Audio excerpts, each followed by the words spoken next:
Hi, I'm John Toulze of The Girl and the Fig, and today we're going to be making Brussels sprouts with Italian bacon or pancetta. We're going to start by taking Brussels sprouts and cleaning them up. So next what we're going to do is we're going to go ahead and get our pancetta cooking. Now you can add more or less.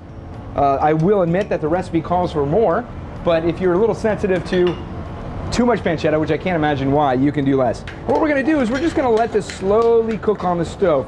We don't want to get it too hot because we want it to really roast all the way through. While we're doing that, we're going to roast some shallots, and again, a little bit of extra virgin olive oil.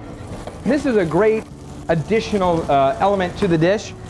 When you roast shallots this way, they get this really sweet nuttiness, which I think complements the Brussels sprouts' natural flavors. So we're going to start it just right here.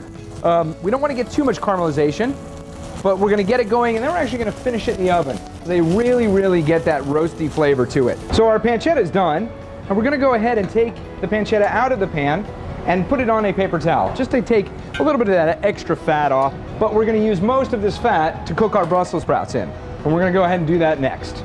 So we'll just drain a little of this extra fat out, but there's the leftover. And this is important, over a high heat, and we're going to put them face down, just in the pan. And now what we're going to do is we're going to get that fat to kind of go all over the pan, and we're going to season them lightly with salt and pepper.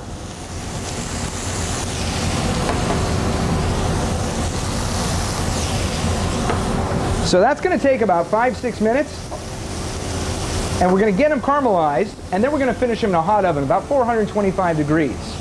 Before we do that though, we want to take those shallots out of the oven that we started earlier. They should be nice and caramelized. Let's take a look. Oh, yep, there they are. So you can see those shallots we started earlier have really roasted up beautifully. And again, you brought out the sweetness in the shallots that's going to match really well with these Brussels sprouts. So we're going to turn one of these, and you're just starting to see them color a little bit. So almost there.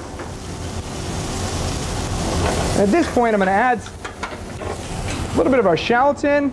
So next, we're going to go ahead and, the Brussels sprouts have come out. I threw a little butter in too. Butter makes everything better. But it helps just coat the Brussels sprouts, give them a fatty flavor and deliciousness. You see the roasted shallots in there. And we're just going to go ahead and plate this up. In the cookbook, Plat du Jour, the idea is to serve these recipes family style a lot of times. Obviously, you can plate them individually, but I love the look of the rustic big plate of Brussels sprouts, just kind of getting dropped on the table. Just like that. And then to finish it, we're going to take a little bit of this beautiful pancetta and just kind of let it fall over the top. But again, a beautiful dish. The roasted shallots and the Brussels sprouts, they come together with the saltiness of the pancetta to, I think, really highlight why Brussels sprouts are one of my favorite vegetables.